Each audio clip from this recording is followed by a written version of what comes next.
നടത്തിക്കൊണ്ടിരിക്കുന്ന സമയത്ത് ഈ വേദിയിലിരിക്കുന്ന ആളുകൾക്ക് ഒരു ഉറക്കം തൂങ്ങൽ വരും, ഒരു ഉഷാറ് കുറവ് വരും. അങ്ങനെ വന്നു എന്ന് തോന്നിക്കഴിഞ്ഞാൽ ഇവരെന്ത് ചെയ്യും? ഒരു കൗണ്ടർ അങ്ങോട്ട് കൊടുക്കും. അത് ഒരു തമാശയായിട്ടാണ് പറയുക. അതിൽ മിടുക്കന്മാരായ പല മുസ്ലിയാക്കന്മാരും ഉണ്ട്. അതൊന്ന് പരീക്ഷിച്ചു നോക്കിയതാണ് ഇവിടെ ജലീൽ റഹ്മാനി എന്ന് പറയുന്ന ഇയാള്. ഇദ്ദേഹം കേരളത്തിന്റെ ഒരു ഏതോ ഒരു തലക്കേന്നാ പറഞ്ഞത്. കർണാടക എന്ന് പറയുന്ന സംസ്ഥാനത്ത് ഒരു ഭാഗത്ത് അവരുടെ സംസാര ഭാഷയില് ഭാര്യ എന്നുള്ളതിന് പെരിഞ്ചായി എന്നാണ് പറയുക, പെരിച്ചാഴി അല്ല. പെരിച്ചാഴി എന്ന് പറഞ്ഞാൽ കുഴിമൊയൽ എന്ന് പറയുന്ന എലിയുടെ വലിയ ആ ഒരു സാധനം, അതല്ല. പെരിച്ചാഴി അല്ല, പെരിഞ്ചായി എന്നാണ് പറയുക. പിന്നെ ഭാര്യ എന്ന് പറഞ്ഞാൽ അത് അനാവശ്യ വാക്കാണ് എന്ന് ആണ് ഇദ്ദേഹം ഇവിടെ പറയുന്നത്. ഇദ്ദേഹം മലയാളത്തിലല്ലേ അവിടെ വയലു പറയാൻ പോയിട്ടുള്ളത്. അപ്പോ ആ വയലിൽ കേൾക്കുന്ന ആളുകൾക്കൊക്കെ മലയാളവും അറിയും എന്നുള്ളതല്ലേ. അപ്പോ ഇദ്ദേഹം അവിടെ ഭാര്യ എന്ന് പറഞ്ഞാല് അദ്ദേഹത്തിന്റെ ഭാഷയിലാണ് പറഞ്ഞത് എന്ന് മനസ്സിലാക്കാൻ കഴിയാത്ത ആളുകളാണോ അവിടെ ഉള്ളത്? ആണോ? മലയാളത്തിൽ സംസാരിക്കുന്ന മുസ്ലിയാരെ കൊടുന്നിട്ട് മലയാളത്തിൽ പ്രസംഗിപ്പിക്കുമ്പോ അവിടുത്തെ ആളുകൾക്ക് മലയാളവും അറിയാം എന്നുള്ളതല്ലേ അതിൽ നിന്ന് നമുക്ക് മനസ്സിലാക്കാൻ കഴിയുക. ഭാര്യ എന്ന് പറഞ്ഞാല് വളരെ മോശപ്പെട്ടൊരു വാക്കാണ്. പിന്നെ പറയുക എന്താണ്? പെരിച്ചായി എന്നാണ് പറയാ എന്നുള്ളതാണ്. ഉസ്താദെ, അക്ഷരത്തെറ്റ് ഒന്ന് തിരുത്തുക. പെരിഞ്ചായി എന്ന് പറയുന്ന ഒരു ഭാഗമുണ്ട് ഭാര്യയ്ക്ക്, ഒക്കെ ശരിയാണ്. ഏതായാലും താങ്കൾ ഒരു കൗണ്ടർ പറഞ്ഞതാണ്.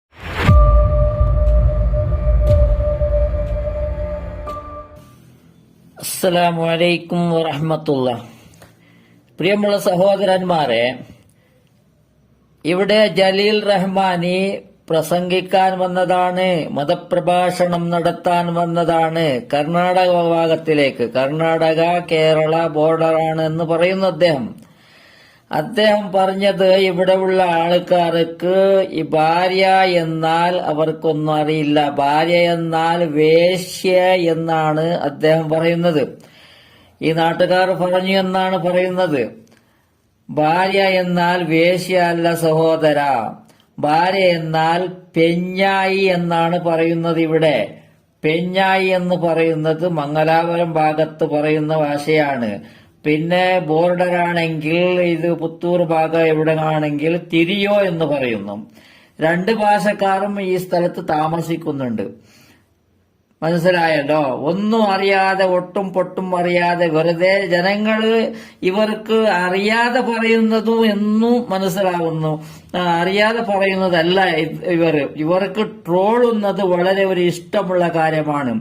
ട്രോളിയാലല്ലേ ഇവർക്ക് ഒരു ഡിമാൻഡ് ആകുന്നത്. അതുകൊണ്ടാണ് ഇവർ ട്രോളുന്ന രീതിയിൽ, വിമർശിക്കുന്ന രീതിയിൽ എന്തെങ്കിലും തട്ടിവിടുകയാണ്. എന്തെങ്കിലും ഇവർക്ക് തട്ടിവിടണം. അതല്ലെങ്കിൽ ഭാര്യ എന്ന് മനസ്സിലാവാത്തവർ ആരാണ്? അദ്ദേഹം പറയുന്നത് കേട്ടോളൂ. എവിടെ പോയാലും കുട്ടികളില്ലാത്തതിന് ദ്വാരക്കാൻ എഴുത്തിട്ടാറുണ്ട്. ഒരു സ്ഥലത്ത് മാത്രമാണ് ദ്വാരനെ കൊളായത്. അത് കേരളത്തിന്റെ ഒരു അറ്റത്ത് പോയി. അന്ന് കുട്ടികളില്ലാത്തതിന് ദ്വാരക്കാൻ പറഞ്ഞു. അപ്പൊ ഞാൻ ഇവിടുത്തെ ഭാര്യമാർക്കൊക്കെ ഗർഭം കൊടുക്കണേ, സുഖപ്രസവം കൊടുക്കണേ എന്ന് പറയുന്നത് ഒറ്റ കുട്ടി ആമയും പറഞ്ഞില്ല. കാരണം അവിടെ ഭാര്യ എന്ന് പറഞ്ഞ അർത്ഥം വളരെ മോശമാണ്, എനിക്കറിയില്ല. അവിടെ ഭാര്യ എന്ന് പറഞ്ഞാല് വേശ്യ എന്ന അതിന്റെ അർത്ഥം. അപ്പൊ ഞാൻ ദ്വാരനീന്റെ അർത്ഥം എന്താ? ഇവിടുത്തെ വേശ്യകൾക്കൊക്കെ ഗർഭം കൊടുക്കണേ, സുഖപ്രസവം കൊടുക്കണേ. അടി പാർസൽ വരാത്ത പടച്ചോന്റെ റഹ്മത്തോണ്ടല്ലേ. പക്ഷെ അടിക്കാൻ കനത്തിലാണ് ഓരോരുത്തരും ഇങ്ങനെ ഇരിക്കുന്നത്. ഞാൻ മനസ്സിലാക്കി ദ്വാ പേച്ചിക്കണം തന്നെ ഭാഷ യൂസ് ചെയ്ത് പേച്ചിക്കണം എന്ന് മനസ്സിലായി. അപ്പൊ ഞാനും ഇങ്ങനെ ഒന്ന് രണ്ട് നോട്ടം നോക്കി പോലി. അതിൽ നമ്മളെ ബന്ധമുള്ള ഒരാൾ നീച്ചിട്ട് പറഞ്ഞു, നിങ്ങൾ കെട്ടിയ പെണ്ണിനല്ലേ ഉസ്താദ് ഭാര്യ എന്ന് പറഞ്ഞാ അത് ഇവിടെ ഭാര്യ എന്ന് പറയില്ല, ഇവിടെ ഭാര്യ എന്നാണ് വിഷയെന്ന് അർത്ഥം എന്ന് പറഞ്ഞു. അത് ചോദിച്ചു ഇവിടെ കെട്ടിയ പെണ്ണിന് എന്താ പറയാന്ന് വെച്ചാൽ അപ്പൊ എന്നോട് തന്നെ പെരിച്ചായി എന്നാണ് പറയാന്ന് പറയാം. അതിൽ ഞാൻ ദ്വാണ്ട് അടിച്ചു കയറ്റി ഇവിടുത്തെ പെരിച്ചായൽക്കൊക്കെ സുഖപ്രസവം കൊടുക്കണം. ഓരോ നാട്ടിലും ഓരോ ഭാഷയായിരിക്കും. സഹോദരന്മാരെ, അതുപോലെ ഉമ്മപെങ്ങന്മാർ എല്ലാവർക്കും മനസ്സിലാകാൻ ഈ ജലീൽ റഹ്മാനി പറയുന്നത് ഒട്ടും തെറ്റാണ്, കള്ളം പറയുന്നതാണ്. അദ്ദേഹം കള്ളം പറയുന്നത് എന്ന് നല്ലപോലെ മനസ്സിലാകുന്നുണ്ട്. ഇദ്ദേഹത്തോട് കുട്ടികളില്ല എന്ന് ദുആ ചെയ്യേണ്ട ആവശ്യവുമില്ല. അത് ഇവിടെ ഒരുപാട് വർഷങ്ങളായി ബായാർ തങ്ങള് ഇവിടെ ദുആ ചെയ്യുന്നത്. ഭാര്യ എന്നുള്ള പ്രയോഗമാണ് ഭാര്യമാര്, അത് ഭർത്താക്കന്മാര്, കുട്ടികള്, കുട്ടികളില്ലാത്തവർക്ക്, കല്യാണം കഴിച്ച് ഭാര്യമാരുടെ ബുദ്ധിമുട്ട് കൊണ്ടാണ് കുട്ടികളാവാത്തത്, അതല്ലെങ്കിൽ ഭർത്താവിന്റെ ബുദ്ധിമുട്ട് കൊണ്ടോ ഫോൾട്ട് കൊണ്ടോ കുട്ടികളാവാത്തത്, അത് കുട്ടികള് പടച്ചവന്റെ കുട്ടികൾ കിട്ടണേ എന്ന് പറഞ്ഞ്, കുട്ടികൾ കൊടുക്കണേ എന്ന് പറഞ്ഞ്, അവരുടെ എന്ത് രോഗമുണ്ടെങ്കിലും ശിഫയാക്കണേ എന്ന് പറഞ്ഞ് ഒരുപാട് വർഷങ്ങളായി ബായാർത്ഥങ്ങൾ ഇവിടെ ദുആ ചെയ്യുന്നതും കുട്ടികൾ കിട്ടുന്നതും കുട്ടികൾ ഉണ്ടാവുന്നതും അത് നിങ്ങൾക്ക് എല്ലാവർക്കും അറിയുന്ന കാര്യമാണ്. ബായാർത്ഥങ്ങളുടെ ദുആയും അദ്ദേഹത്തിന്റെ ദുആക്ക് ഫലം കിട്ടുന്നതും കുട്ടികൾ ഉണ്ടാകുന്നതും. പിന്നെ ആർക്കാണ് ഇവിടെ മനസ്സിലാവാത്തത്? ഭാര്യ എന്നാൽ മനസ്സിലാവാത്ത ഏതാളാണ്? ഏത് മുസ്ലിം സ്ത്രീയാണ്? ഏത് മുസ്ലിം പുരുഷനാണ്? വെറുതെ തട്ടിവിടുന്നതാണ്.